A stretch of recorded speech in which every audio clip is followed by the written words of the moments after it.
I'm Tharanki Ramachrak, and this is part 3 of Dr. Annie Besant's book called Karma. We are now at the section called The Working Out of Karma. When the soul has lived out its devachanic life and has assimilated all that it can of the material gathered during its last period on earth, it begins to be drawn again towards earth by the links of desire that bind it to material existence. The last stage of its life period now lies before it, the stage during which it reclothes itself for another experience of earthly life, the stage that is closed by the gateway of birth. The soul steps over the threshold of Devachan into what has been called the plane of reincarnation, bringing with it the results, small or great, of its Devachanic work. If it be a young soul, it will have gained but little. Progress in the early stages of soul evolution is slow, to an extent scarcely realized by most students. And during the babyhood of the soul, life day succeeds life day in wearying succession, each earth life sowing but little seed, each Devachan ripening but little fruit. As faculties develop, growth quickens at an ever-increasing rate, and the soul that enters Devachan with a large store of material comes out of it with a large increase of faculty, worked out under the general laws before stated. It issues from Devachan, clothed only in that body of the soul that endures and grows throughout the Manvantara, surrounded by the aura that belongs to it as an individual, more or less glorious, many-hued, luminous, definite, and extensive, according to the stage of evolution reached by the soul. It has been wrought in the heavenly fire and comes forth as King Soma, which is a mystic name meaning full of meaning to the student who understands the part played by Soma in some ancient mysteries. Passing on to the astral plane on its earthward journey, it clothes itself anew in a body of desire, the first result of the workings out of its past karma. The mental images formed during the past, quote, from materials supplied by the desire nature that had become latent in consciousness, or what H.P. Blavatsky used to call privations of matter, capable of existing but out of material manifestation, end quote, are now thrown outwards by the soul and immediately attract to themselves from the matter of the astral plane the karmic elements congenial to their natures, and become the appetites, passions, and lower emotions of his or the ego's desire body for the new incarnation. When this work is accomplished, a work sometimes very brief, sometimes one that causes long delay, the ego stands in the karmic vesture he has prepared for himself, ready to be clothed upon, so to speak, to receive from the hands of the agents of the great lords of karma the etheric double built for him according to the elements he has himself provided, after which shall be shaped his physical body, the house which he must inhabit during his coming physical life. Now, the etheric double was hitherto called the Linga Sharira, a name that has given rise to much confusion. Linga Sharira. The individual and the personal ego are thus immediately self-built, as it were, what he thought on and what he has become, his qualities, his, so to speak, natural gifts. All these appertain to him as the direct results of his thinkings. The man is in very truth self-created, responsible in the fullest sense of the word for all that he is. But this man is to have a physical and etheric body that will largely condition the exercise of his faculties. He is to live in some environment, and according to this will be his outward circumstances. He is to tread a path marked out by the causes he has set going, other than those which appear as effects in his faculties. He has to meet events joyful and sorrowful, resulting from the forces he has generated. Something more than his individual and personal nature seems here to be needed. How is the field to be provided for its energies? How are the conditioning instruments and the reacting circumstances to be found and adapted? We approach a region whereof little may be fitly said, in that it is the region of the mighty spiritual intelligences whose nature is far beyond the scope of our very limited faculties, whose existence may indeed be known and whose workings may be traced, but towards whom we stand much in the position occupied by one of the least intelligent lower animals toward ourselves, in that it may know that we exist, but can have no conception of the scope and workings of our consciousness. These great ones are spoken of as the Lapika and the four Maharajas. How little can we know of the Lapika may be seen from the following. The following, which is taken from Helena Blavatsky's Secret Doctrine. The Lapika, a description of whom is given in Commentary 6 of stanza 4, are the spirits of the universe. They belong to the most occult portion of cosmogenesis, which cannot be given here. Whether the adepts, even the highest, know this angelic order in the completeness of its triple degrees, or only the lower one connected with the records of our world, is something which the writer is unprepared to say, and she would rather incline to the latter supposition. Of its highest grade, only one thing is taught. The Lapika are connected with karma, being its direct recorders. That was from the Secret Doctrine. They are the second seven, and they keep the astral records, filled with the Akashic images before spoken of. They are connected with the destiny of every man and the birth of every child.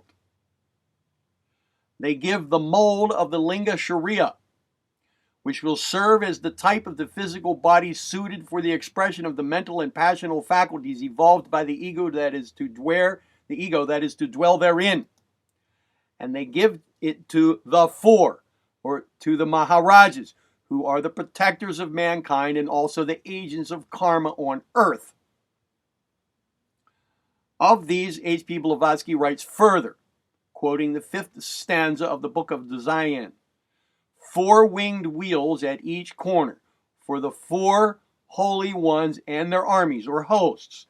These are the 4 Maharajas, or great kings of the Dayan Chohans, the Devas, who preside over each of the 4 cardinal points. These beings are also connected with karma, as the latter needs physical and material agents to carry out its decrees. That also is from the Secret Doctrine. Receiving the mold, once more the privation of matter, so to speak, from the Lapika, the Maharajas choose for the composition of the etheric double the elements suited to the qualities that are to be expressed through it. And this etheric double thus becomes a fitting karmic instrument for the ego, giving it alike the basis for expression of the faculties it has evolved, and the limitations imposed upon it by its own past failures and wasted opportunities. This mold is guided by the Maharajas to the country, the race, the family, the social surroundings, which afford the most suitable field for the working out of the karma allotted to the particular lifespan in question. That which the Hindu calls the Prarabdha, or beginning karma.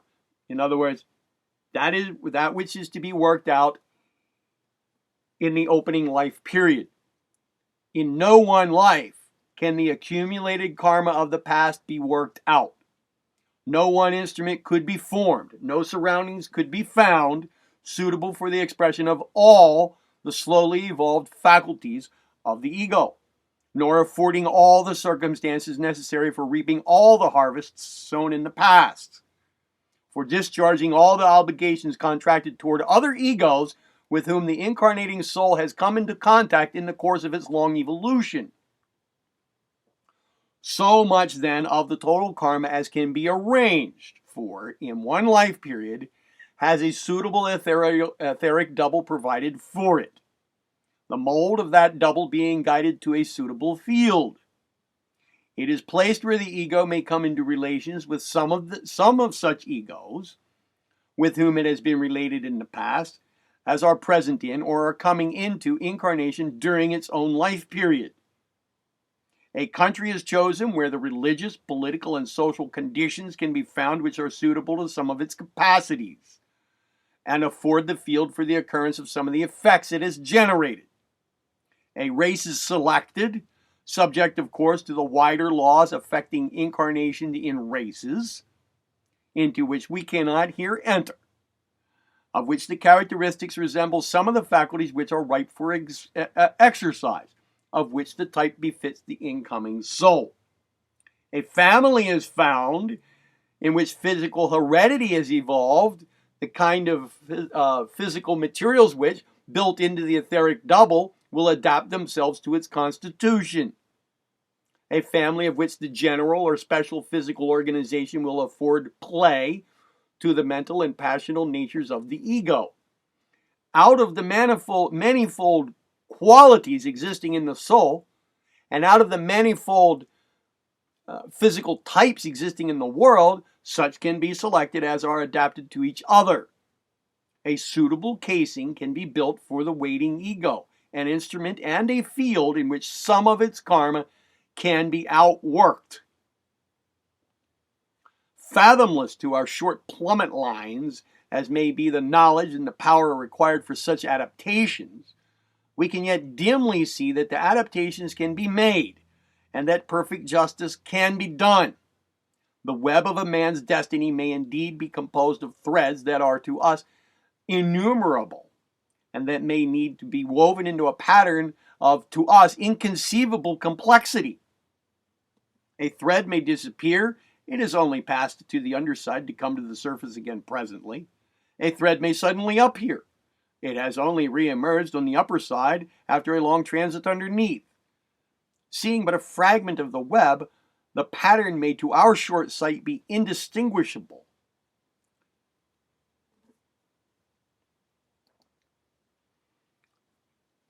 Assurance that perfect justice rules the world finds support from the increasing knowledge of the evolving soul. For as it advances and begins to see on higher planes and to transmit its knowledge to the waking consciousness, we learn with ever-growing certainty and therefore with ever-increasing joy that the good law is working with undeviating accuracy and that its agents apply it everywhere with unerring insight, with unfailing strength, and that all is therefore very well with the world and with its struggling souls. Through the darkness rings out the cry, all is well.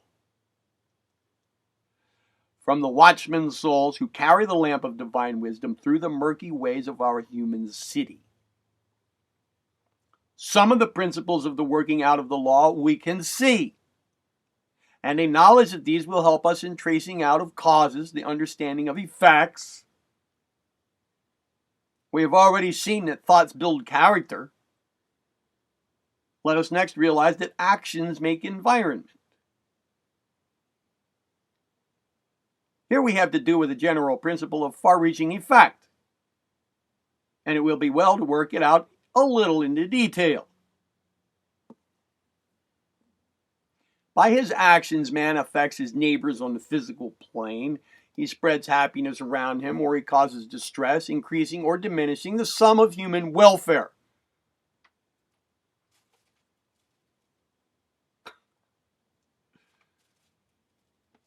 Excuse me. You guys okay back there? Hi, Panther.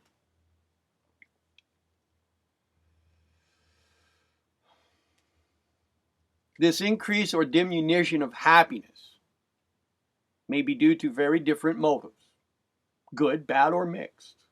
A man may do an act that gives widespread enjoyment from sheer benevolence, from a longing to give happiness to his fellow creatures. Let us say that from such a motive he presents a park to a town for the free use of its inhabitants. Another may do a similar act from mere ostentation, from desire to attract attention from those who can bestow social honors. Say, he might give it as a purchase money for a title. A third may give a park from mixed motives, partly unselfish and partly selfish.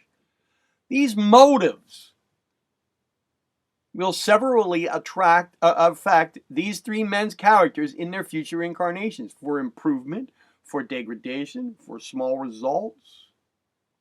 But the effect of the action in causing happiness to large numbers of people does not depend on the motive of the giver.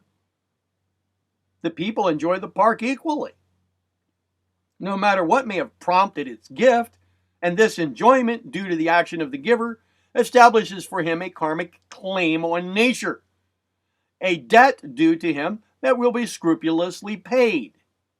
He will receive a physically comfortable or luxurious environment, as he has given widespread physical enjoyment, and his sacrifice of physical wealth will bring him his due reward, the karmic fruit of his action. This is his right. But the use he makes of his position, the happiness he derives from his wealth and his surroundings, will depend chiefly on his character. And here again, the just reward accrues to him, each seed bearing its appropriate harvest. Now there's Puma back there, playing with the same plastic bag. Excuse me again. Are you okay there, Puma? Huh? You all right? Come on down. Come on.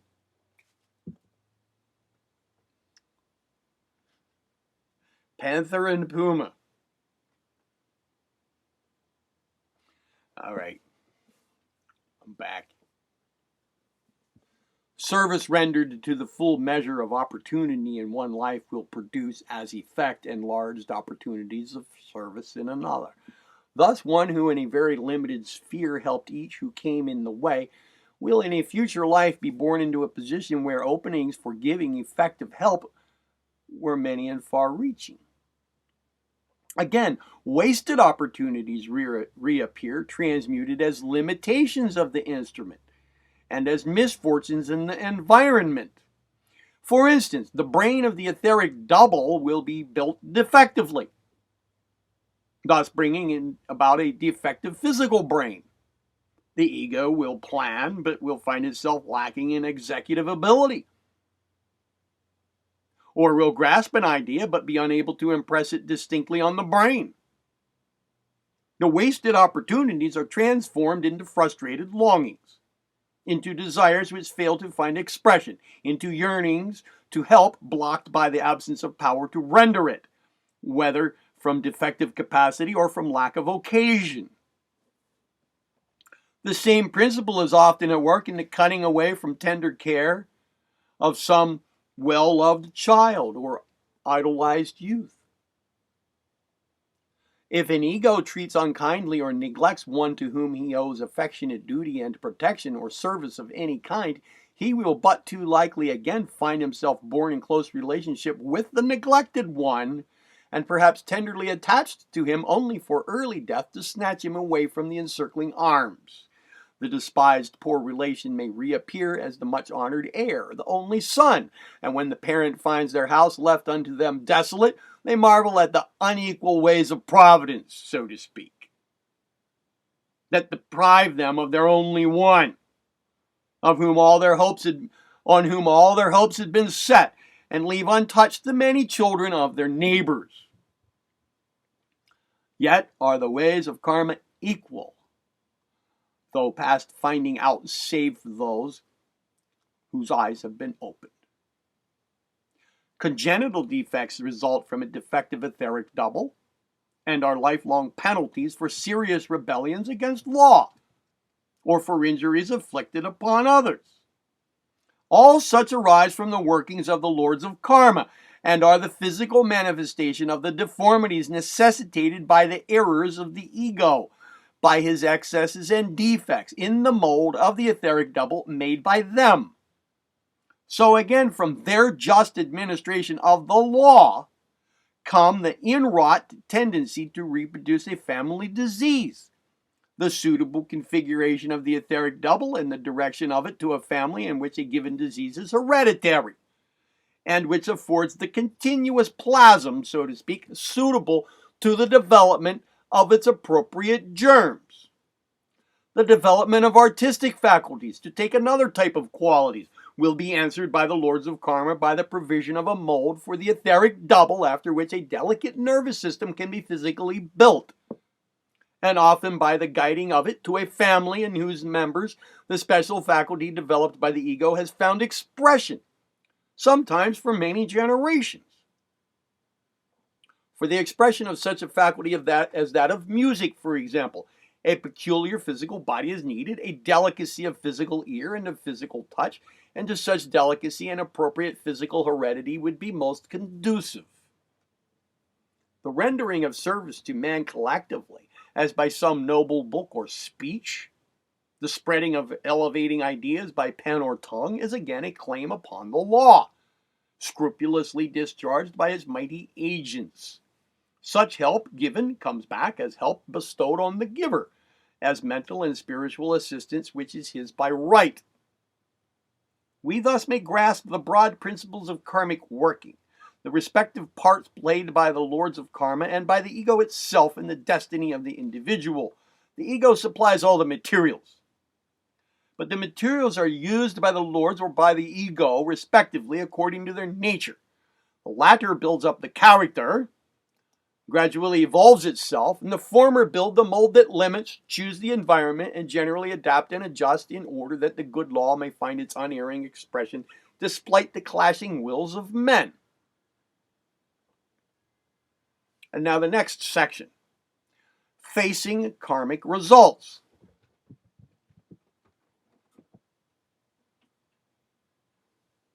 You okay there, Panther?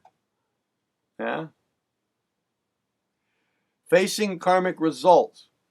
Sometimes people feel, on first recognizing the existence of karma,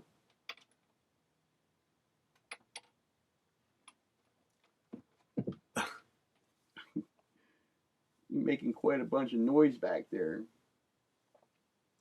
Sometimes people feel, on first recognizing the existence of karma, that if all be the working out of law, they are but helpless slaves of destiny. They are considering how the law may be utilized for the control of destiny. Let us study for a few moments a typical case and see how necessity and free will, to use the accepted terms, are both at work, and at work in harmony. Good grief, Panther. Take it easy on my house. It's falling apart.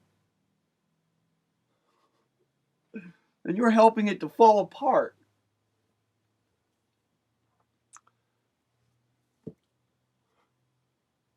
It's a matter of necessity and free will both, I guess, huh? A man comes into the world with certain inborn mental faculties. Let us say of an average type, with a passional nature that shows definite characteristics, some good, some bad, with an etheric double and physical body fairly well formed and healthy, but of no especially splendid character. All right, these are his limitations, clearly marked out for him. And he finds himself, when he reaches manhood, with this mental, passional, astral, physical stock in hand, and he has to do the best he can with it. There are many mental heights that he is definitely unable to climb, mental conceptions which his powers do not permit him to grasp. There are temptations to which his passional nature yields, though he strives against them. And there are triumphs of physical strength and skill that he cannot achieve. In fact, he finds that he can no more think as a genius thinks than he can be as beautiful as an Apollo. He is within a limiting ring and cannot pass out of it, long as he may for liberty. Moreover, he cannot avoid troubles of many kinds. They strike him, and he can only bear his pain. He cannot escape from it. Now, these things are so. Now, the man is limited by his past thoughts, by his wasted opportunities, by his mistaken choices, by his foolish yieldings.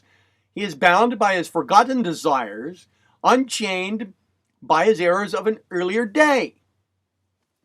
And yet, he is not bound, the real man.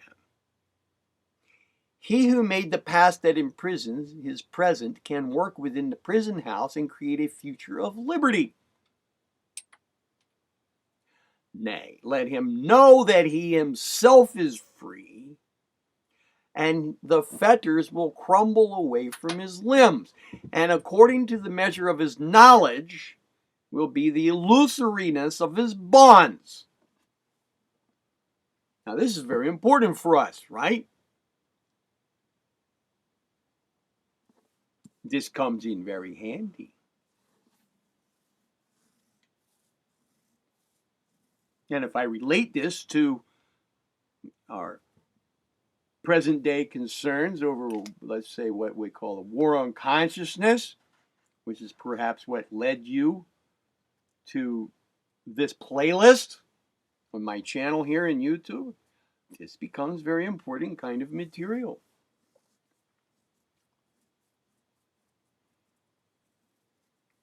But for the ordinary man, to whom the knowledge will come as a spark, not as a flame, the first step toward freedom will be to accept his limitations as self-made and proceed to enlarge them. True, he cannot think as a genius thinks just yet, but he can think to the very best of his ability, and by he will become a genius. He can make power for the future, and he will. True, he cannot get rid of his passional follies in a moment, but he can fight against them, and when he has failed, he can fight on, certain that presently he will conquer. True, he has astral and physical weaknesses and uglinesses, but as his thoughts grow strong and pure and beautiful, and his work beneficent, he is ensuring for himself more perfect forms in days to come. He is always himself the free soul in the midst of his prison house, and he can hew down the walls he himself built.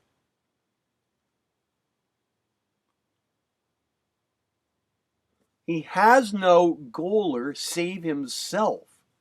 He can will his freedom, and in willing it, he will achieve. A trouble meets him, he is bereaved of a friend, he commits a serious fault, be it so.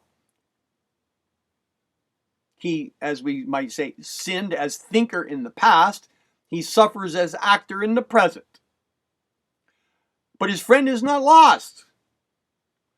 He will hold him fast by love, and in the future he will find him again.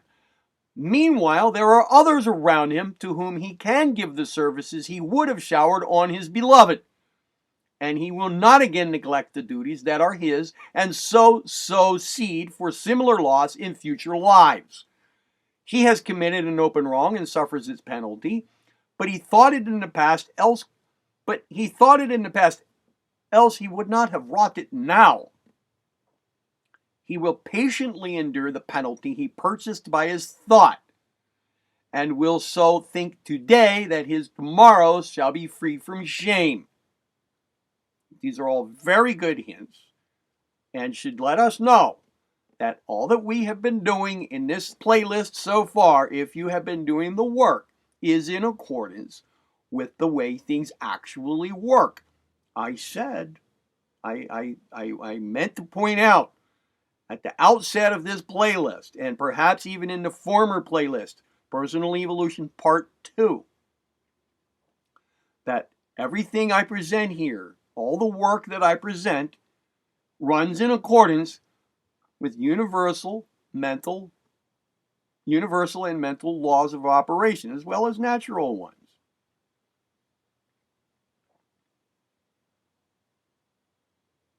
And I have set out to give you practical instruction, things to do alongside what we might call theory. This being largely theory, if you want to call it theory, just to use as a word as opposed to practice. But it's all action in some plane going on. So hopefully, you're getting a better understanding along with me here, along with mine, which is always developing too, of just how all this works and how it all fits together. and that everything that I am proposing for you to do toward your own personal evolution and your achievement, toward your movement toward true selfhood and so forth, is in accordance. It runs completely in parallel, completely consistently with the laws at work. And that's what we want. It's the way we want it all to happen. It's the way it must happen if it's going to happen. All right.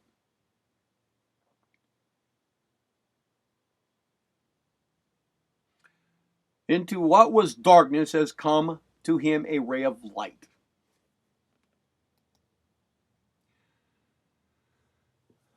The law that seems to be fetters becomes wings, and by it he can rise to regions of which, without it, he could only dream.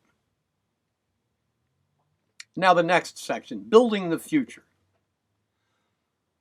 The crowds of souls drift onwards along the sluggish current of time, and as the earth rolls, it carries them with it.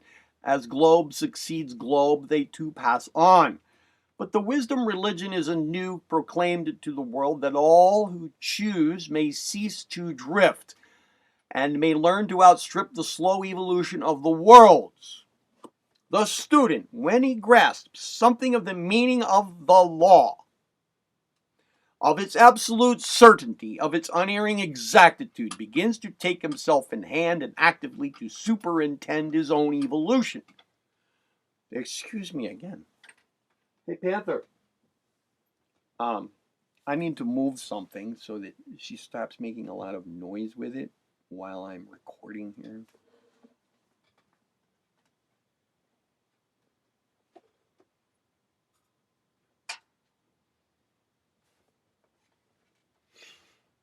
All right. Thank you for your patience.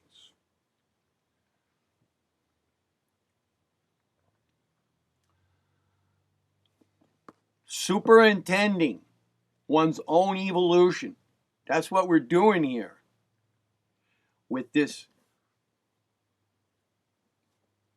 That's the main goal of my channel here, even though I have by now posted various different playlists, including, rockets taking off, jet airplanes taking off, high horsepower engines, the sounds of them, lions roaring, all things having to do with expressions of power in one form or another. Well,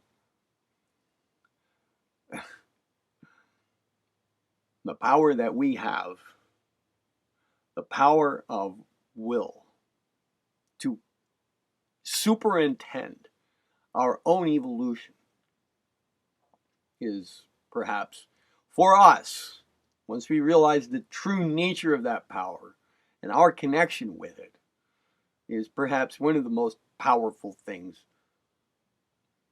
that there is.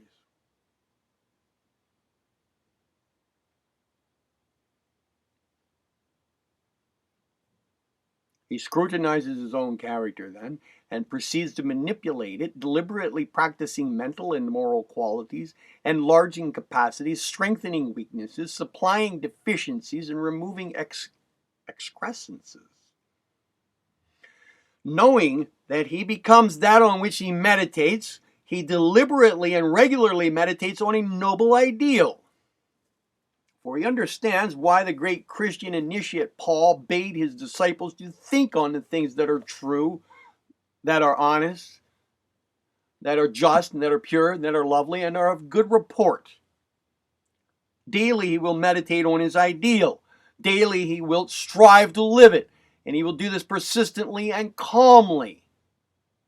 For he knows that he is building on a sure foundation, on the rock of the eternal law.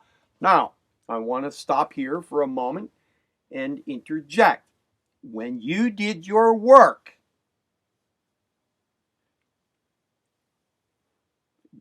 creating your purified list, your list of purified motivating goals, and then continue your work with it as laid out here in this playlist, you are running consistently with what was just pointed out.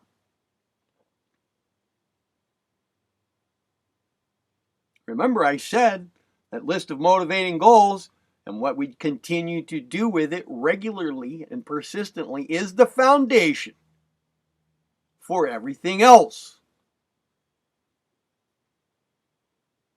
Not just a starting point in your work here, but the continuously strengthened foundation at every juncture to follow.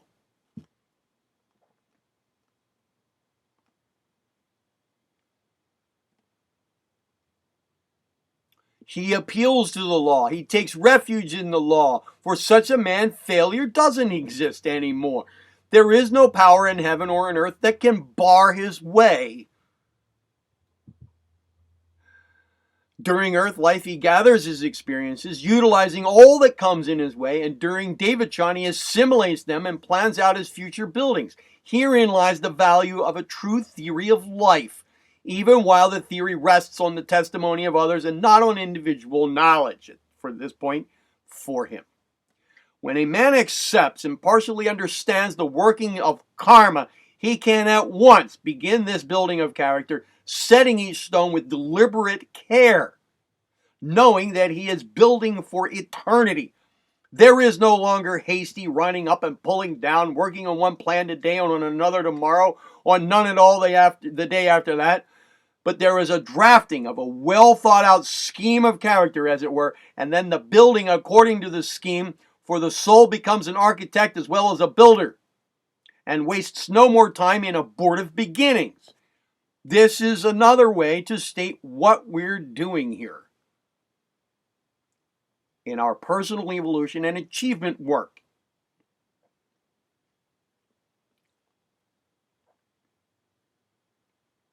If you have made it through all the actions laid out in this playlist up to this point, you certainly have been attracted to this course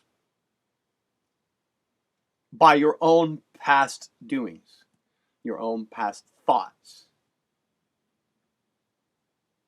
Certainly.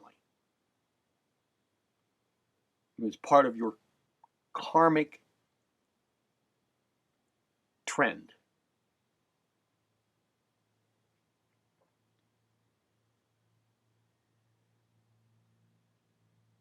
And most of this should sound somewhat familiar to you.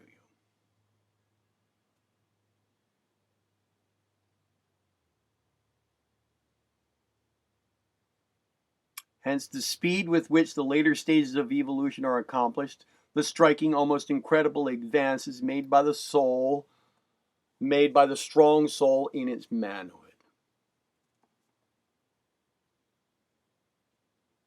Now, the next section is called Molding Karma. I think I'll stop this video here and proceed with Molding Karma in the next one, which will be the fourth in this series. And we will go all the way through, either in the next one or another to follow, part 5, through to the end of this book called Karma. My plan is to go all the way to the end. We'll see how this goes. I think all of it is relevant, completely relevant to our goals here, to what we're doing. Yeah, I think we'll get all the way through. Yeah, in the next video. All right, this is the end of this one. We'll see you in the next one.